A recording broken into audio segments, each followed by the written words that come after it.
Hello বন্ধুরা, কেমন আছেন? আশা করি সকলেই ভালো আছেন। তো আপনার মাঝে চলে আসলাম আরও একটি ভিডিও নিয়ে।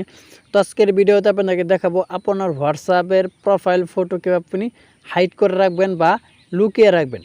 তো আপনার হোয়াটসঅ্যাপ থেকে কেউ কিন্তু ফটো স্ক্রিনশট দিতে পারবে না বা কেউ ডাউনলোড করতে পারবে না। তো কীভাবে আপনি প্রোফাইল ফটো আপনি হাইড করে রাখবেন তার পুরো প্রসেসটা আজকের এই ভিডিওতে দেখিয়ে দেবো। তো ভিডিওটাকে স্কিপ করবেন না, স্কিপ না করে সম্পূর্ণ প্রসেসটা দেখে থাকুন, তাহলে বুঝতে পারবেন। তো কথা আর বাড়াবো না, এখন চলে যাবো ভিডিওর মূল পর্বে। ভিডিওটা শুরু করা যাক। তো হোয়াটসঅ্যাপে প্রোফাইল ফটো হাইড করার জন্য বা লুকিয়ে রাখার জন্য আপনি প্রথমে হোয়াটসঅ্যাপের উপর ক্লিক করে দেবেন। হোয়াটসঅ্যাপের উপর ক্লিক করার পর এরকম একটি ইন্টারফেস শো করে এখানে আপনি দেখতে পাচ্ছেন উপর আছে 3 লাইনস অপশন, এখানে ক্লিক করে দেবেন। 3 লাইনস অপশনের উপর ক্লিক করার পর এরকম একটি ইন্টারফেস আবার শো করে এখানে আপনি দেখতে পাচ্ছেন সেটিংস নামের একটা অপশন আছে, এখানে ক্লিক করে দেবেন। সেটিংসের উপর ক্লিক করার পর এরকম একটি ইন্টারফেস আবার শো করে এখানে আপনি দেখতে পাচ্ছেন প্রাইভেসি নামের একটা অপশন আছে, এখানে পুনরায় ক্লিক করে দেবেন।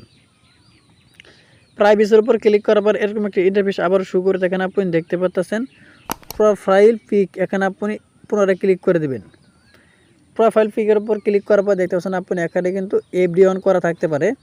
যদি আপনার এফডি অন করা থাকে তাহলে কিন্তু আপনার প্রোফাইল ফটোটা দেখতে পারবে, ডাউনলোড করতে পারবে বা স্ক্রিনশট দিতে পারবে। এছাড়া আছে মাই কন্ট্যাক্ট, যদি আপনার কন্ট্যাক্টে দেওয়া রাখেন তাহলে আপনার ফ্যান লিস্টে যারা আছে তারা কিন্তু ফটোটা ডাউনলোড করতে পারবে বা স্ক্রিনশট দিতে পারবে। যদি আপনি কেউ যদি না পারে, এর জন্য আপনি একদম নোবডি যেটা আছে নিচের দিকে নোবডি, এখানে নোবডি করে রাখবেন। নোবডি করে রাখলে কিন্তু আপনার প্রোফাইল ফটোটা একদমই লক হয়ে যাবে বা হাইড হয়ে যাবে, কেউ কিন্তু স্ক্রিনশট দিতে পারবে না বা ডাউনলোড করতে পারবে না। তো এই ছিল মূলত আজকের ভিডিও। আজকের ভিডিও মানে ক্লিয়ারলি বুঝতে পারছেন।